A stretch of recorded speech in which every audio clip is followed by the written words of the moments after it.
Piccolissimi ma già pronti per la musica. Succede a Tiene.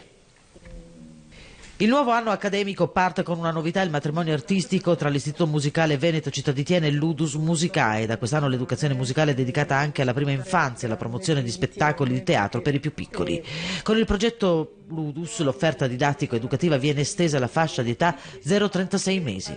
L'associazione culturale Musica Moderna, che gestisce l'istituto e che collabora con il Comune grazie a una convenzione che ne assicura la continuità fino al 2017, ha presentato le novità del prossimo anno accademico, che si concretizzeranno anche attraverso la collaborazione con l'Accademia Borgato, la Fondazione Villa Fabris, il Liceo Corradini.